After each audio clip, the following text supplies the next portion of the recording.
சமீபத்தில் இர்ஃபானோட வீடியோ பார்த்து கொந்தளிச்ச எல்லாருமே ரொம்ப டிஸ்டர்ப்டாக ஃபீல் பண்ணுறீங்க அப்படின்னு சொல்லியிருப்பீங்க. ஆனால் கண்ணாடியை திருப்பி பார்த்தா அதே விஷயத்த நம்மளும் பண்ணியிருப்போம். ஆனால் சோஷியல் மீடியான்னு ஒரு சில பேர் பண்ணும்போது நமக்கு குத்துது குடையுது. ரைட்டு. ஸோ சமீபத்தில் நான் கேட்ட ஒரு கதை எனக்கு ரொம்ப டிஸ்டர்பிங்காக இருந்தது.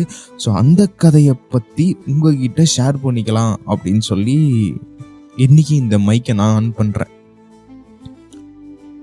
அதாவது என் கிளினிக்கில் ஒரு சின்ன ரெக்ரூட்மெண்ட் இருந்தது. ஸோ அந்த ரெக்ரூட்மெண்ட்டுக்காக ஒரு பர்சனை நாங்கள் ஹையர் பண்ணுறதுக்காக ஒரு சின்ன இன்டர்வியூ நடக்குது. ஸோ அந்த இன்டர்வியூவில் நான் அவங்ககிட்ட டிஸ்கஸ் பண்ணும்போது அவங்களோட லைஃபோட ஹிஸ்ட்ரியை அவங்க சொல்கிறாங்க. அதை கேட்டு எனக்கு ரொம்ப டிஸ்டர்பிங்காக ஆச்சு. அதை உங்ககிட்ட ஷேர் பண்ணிக்கலாம் அப்படின்னு சொல்லி ஆசைப்பட்டேன். மற்றவங்களோட லைஃப் ஸ்டோரி எடுத்து சொல்கிறியேடா அப்படின்ற மாதிரி நீங்கள் நினைக்கலாம். ஆனால் என்னன்னா, இந்த கதை ஒவ்வொருத்தரோட பிரதிபிம்பமா இருக்குமோ அப்படின்ற எனக்கு ஒரு சந்தேகம் இருந்தது.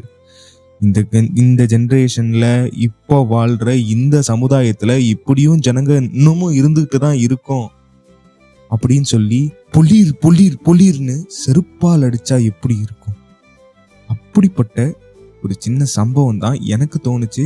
அது உங்களுக்கு எப்படி இருக்குன்றது தெரியல, பட் என்னை ரொம்ப டிஸ்டர்ப் பண்ணிடுச்சு. என்னப்பா இது, என்ன வாழ்க்கடா இது, என்ன வாழ்க்கை இது, மயிறு வாழ்க்கை அப்படின்ற மாதிரி மனதளவிலே பாதிக்கப்பட்ட ஒரு சம்பவம். பேசுறானே தவிர பாம்பை வெளியே விட மாட்டானே அப்படின்ற ஒரு எண்ணம் உங்களுக்குள்ள தோணலாம். ஸோ வழக்கம் போலதான் நீங்கள் கேட்டுக்கொண்டிருப்பது உங்கள் ரகரி உங்கள் doctor Hariharan Sri. So no other delay, let's play the delay. வாங்க ஆடியோக்குள்ள போலாம்.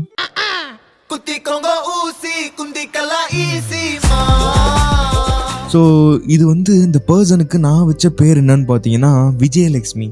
ஓகேவா? ஸோ அவங்களோட உண்மையான பேர் என்னன்றது நான் இது வரைக்கும் கேட்கல. பட் இருந்தாலும் இந்த கதை எனக்கு டிஸ்டர்பிங்காக இருந்ததுனால இன்றைக்கே நான் உங்ககிட்ட சொல்ல போகிறேன்.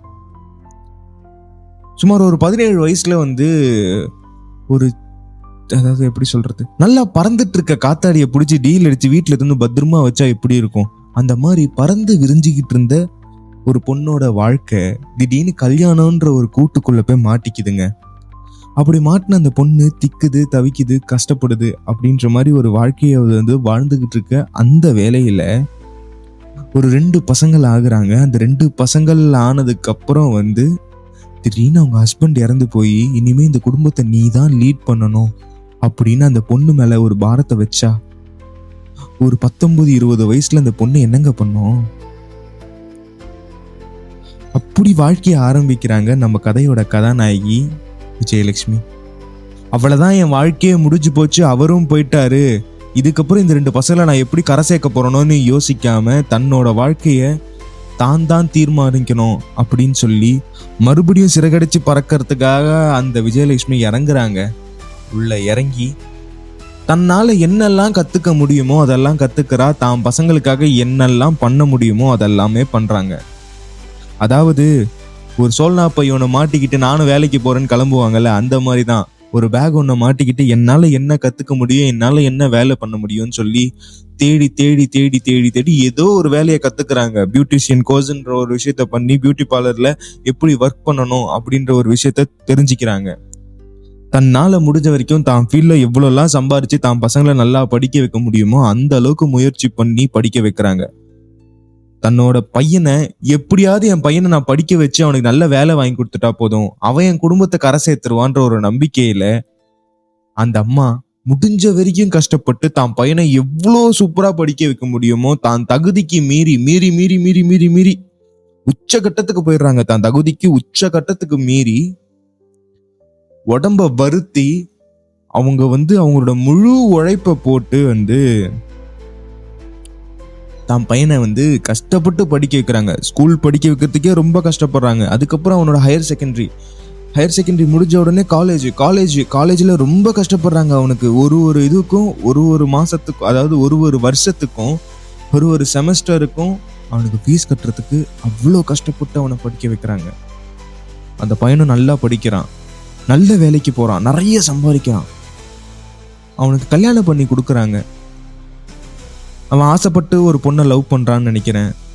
அந்த பொண்ணை லவ் பண்ணி அதே பொண்ணை கல்யாணம் பண்ணி அவ கூட அந்த பையன் தனி கொடுத்தனம் போயிடுறான். இப்போ இவ்வளோ கஷ்டப்பட்டு வளர்த்தாங்கல்ல இந்த விஜயலட்சுமி அம்மா, அந்த விஜயலட்சுமி அம்மாவை ஒரே செகண்ட்ல தூக்கி போட்டு போயிட்டாங்க. அடுத்து அவனுக்கு ஒரு தங்கச்சி இருக்கா, அவ வாழ்க்கையை இவன் தான் கரை சேர்த்து வைக்கணும், அவளுக்காக இவன் ஏதாவது கொஞ்சம் சேர்த்து வைக்கணும். தான் அம்மா தனியா கஷ்டப்படுறாங்களே அப்படின்ற ஒரு எண்ணம் கூட அவனுக்கு வரல.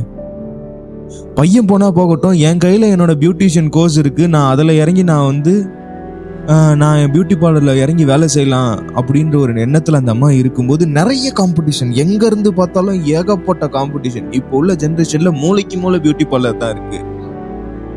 அந்த ஃபீல்டு அவங்களால இறங்கி போட்டி போட முடியல, ரொம்ப கஷ்டப்படுறாங்க. பழைய பியூட்டிஷியன் மாதிரிலாம் இப்போ யாரும் எதிர்பார்க்கல. 4K HD இந்த மாதிரி ஹையஸ்ட் குவாலிட்டிக்கு போக ஆரம்பிச்சிட்டாங்க. நம்ம ஆளுங்க பெயிண்ட் அடிக்கிறதுல ஏன்ஷியன் பெயிண்ட்லாம் பத்தாது, எனக்கு ஏன்ஷியன் எமல்ஷன் தான் வேணும் அப்படின்ற அளவுக்கு இந்த காலத்துல இந்த மேக்கப்ன்ற ஒரு கோர்ஸ் வியாபாரம் ஆயிடுச்சு, ரொம்ப பெரிய வியாபாரம் ஆயிடுச்சு.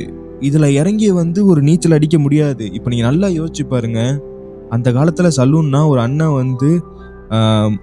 மரத்துக்கு அடியில வச்சுட்டு ஒரு இதுவை வச்சுட்டு உட்காந்துருப்பாரு. மிஞ்சி போனா ஒரு கடையில ஒரு அண்ணன் உட்காந்துருப்பாரு, வாங்குற காசு 80 ரூபா. ஆனா இன்னைக்கு ஒரு முடி வெட்டணும்னா எல்லாரும் ஒரு பெரிய சலூனுக்கு தேடி போய் தான், அங்கதான் அந்த அண்ணன் தான் நல்லா முடி வெட்டுவாருன்னு சொல்லி எவனோ ஒரு வடக்க பையா கிட்ட இங்க ஒரு சுருக்கு அங்க ஒரு முறுக்குன்னு சொல்லி கேட்டு வெட்டிக்கிட்டு இருக்கோம். அதேதான் இன்னைக்கு இருக்கக்கூடிய ஒரு சின்ன சின்ன பியூட்டி பார்லர்ல இருக்கக்கூடிய ஒவ்வொருத்தருக்கும் நடக்கக்கூடிய ஒரு சோகமான ஒரு விஷயம். அந்த அக்காவால அதை சமாளிக்க முடியல. கல்யாண ஆர்டர் குறையுது, எந்த வேலையும் சரியா வரமாட்டேங்குது. ஆடி மாசமா தவிக்கிறாங்க, ஏப்ரல் மாசம்னா ஆளே இருக்க மாட்டாங்கன்னு ரொம்ப ஃபீல் பண்ண ஆரம்பிக்கிறாங்க. ஆனாலும் என் பொண்ணை நான் சர்வை பண்ணி ஆகணும், ஒரு சாணு வயித்தையாவது நான் நிரப்பி ஆகணும் அப்படின்னு சொல்லி அந்த அக்கா யோசிக்கிறாங்க. அடுத்து நான் என்ன பண்ணலாம். பையனும் விட்டுட்டு போயிட்டான், தான் நேசிச்சு ஆசையா லவ் பண்ண ஒரு ஜாபும் தன்னை விட்டுட்டு போயிடுச்சு. இப்ப நான் என்ன பண்றது சார்? அதுக்காக தான் சார் நான் வீட்டு வேலைக்காக வந்திருக்கேன் அப்படின்னு அந்த அக்கா சொன்னாங்க. அதாவது 17 வயசுல என் பொண்ணு சந்தோஷமா இருக்குன்னு சொல்லி கல்யாணம் பண்ணி வைக்கிற ஒவ்வொரு பேரண்ட்டும் 17 வயசு ஆன உடனே கல்யாணம் பண்ணி வைக்கணும்னு நினைக்கிறீங்கல்ல, அதே பொண்ணு 17 வருஷம் கழிச்சும் சந்தோஷமா இருப்பாளான்னு ஒரு தடவையாவது யோசிக்கிறீங்களா? அடுத்த நிமிஷம் நிச்சயம் இல்லாத வாழ்க்கை சார், எப்படி சார் நாங்க முடிவு பண்றது? அதாம்மா சொல்றேன், படிப்பு ரொம்ப அவசியம். இதே மாதிரிதான் எனக்கு தெரிஞ்ச இன்னொரு பர்சனும் 17 வயசுல கல்யாணம் பண்ணி வச்சாங்க.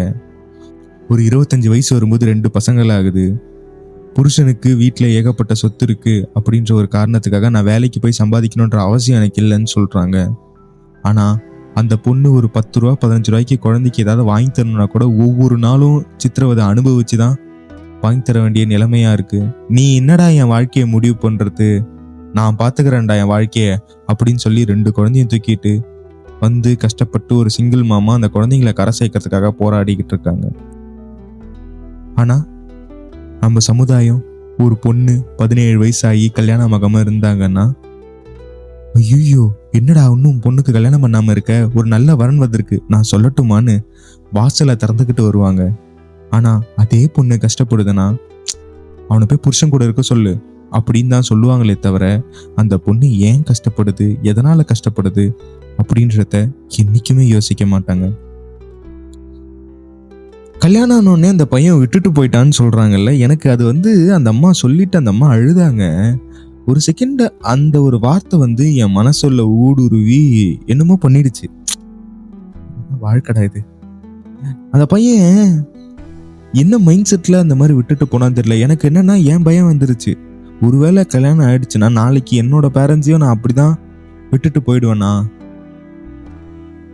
என் லைஃபே என்னால பாத்துக்க முடியாதே அப்படின்ற ஒரு பயம் வந்துருச்சு. அப்ப இந்த கல்யாணம் தேவையா, அந்த ஒரு பயம்தான் மனசுக்குள்ள ஏன்னா காதல்ன்ற வரைக்கும் சரி, கல்யாண கமிட்மெண்ட்ன்ற வரைக்கும் சரி, அது வெறும் 2 பேரை சார்ந்தது. ஆனா அது முடிஞ்சு அந்த கல்யாண வாழ்க்கைக்குள்ள நுழைஞ்சிட்டோம்னாலே அது 2 குடும்பங்கள் சார்ந்தது. அப்போ நமக்குள்ள கமிட்மெண்ட்ஸ் ஜாஸ்தியா இருக்கும், ப்ரெஷர்ஸ் ஜாஸ்தியா இருக்கும், செலவுகள் ஜாஸ்தியா இருக்கும். அந்த நேரத்துல நம்ம என்ன யோசிக்கிறோம் என்ன பண்றோன்றது நமக்கே தெளிவா இருக்காது. ஆனாலும் அந்த விஜயலட்சுமி அம்மா சும்மா இல்லை, இறங்கி தன்னால் என்ன முடியுமோ எவ்வளோ வீட்டில் வேலை செஞ்சாது என் பொண்ணை நான் கரை சேர்ப்பேன் சார் அப்படின்னு சொல்லி கெத்தா சொன்னாங்க. நான் லவ் பண்ண என்னோட பியூட்டிஷியன் கோர்ஸ் எனக்கு கை கொடுக்கல, என் பையன் என்னை வந்து கண்டுக்கல, ஆனால் நான் அப்படிலாம் விட்டு கொடுத்துட மாட்டேன் சார். என் வாழ்க்கை நான் இறங்கி போராடுவேன் சார், பார்த்துடலாம் நானா அதுவான்னு அப்படி சொல்லி அவங்க பொண்ணுக்காக ஒரு 5 இடத்துல வீட்டு வேலை செய்கிறாங்க, சமைக்கிறாங்க, என்னென்னலாம் வேலை இருக்கோ எல்லா வேலையும் செய்கிறாங்க. அந்த அக்கா வந்து இறங்கி அவங்களோட வேலையை பண்ணும்போது அந்த அக்கா சொல்கிறாங்க, சார் நான் என் ப்ரொஃபஷனே வேறு சார். இதெல்லாம் கேட்கும் போதாங்க மனசுக்கு ரொம்ப டிஸ்டர்பிங்காக இருக்குது. சப்போஸ் இந்த ஆடியோ உங்களோட ஃப்ரெண்ட்ஸ் எல்லாருக்கும் ஷேர் பண்ணி நீங்கள் கல்யாணம் ஆகிட்டோ இல்லை உங்களுக்கு தெரிஞ்ச யாராவது கல்யாணம் ஆகிட்டோ இருந்து அவங்க பெற்றவங்களை பார்த்துக்காம இருந்தாங்கன்னா விஜயலட்சுமி அக்காவோட கண்ணீர் உங்களை கேட்டதா சொல்லுச்சுன்னு சொல்லுங்க. இந்த இதுக்கெல்லாம் கருத்து சொல்றதுக்கெல்லாம் நான் தகுதியே இல்லாதவன், ஆனால் இதோட கருத்தை நீங்க தான் புரிஞ்சிக்கணும். ஸோ மற்றும் ஒரு சுவாரஸ்யமான ஆடியோவில் உங்கள் காதுகளை கிழிக்கிறதுக்காக நான் ஓடி வந்துட்டு இருக்கேன். நீங்கள் கேட்டுட்டு இருக்கிறது ரகழி, நான் உங்கள் டாக்டர் ஹரிஹரன் ஸ்ரீ. KGF ராக்கி பாய் ஸ்டைலில் சொல்லணும்னா, தாயை விட பெரிய சக்தி இந்த உலகத்தில் எதுவுமே இல்லை. ஆனால் அந்த தாயோட உண்மையான பாசத்தை புரிஞ்சிக்காதவன் மனுஷனே இல்லை. அப்புறம் பத்தா கனவில் செய்த அரண்மனைக்கு காவலனாய் நான்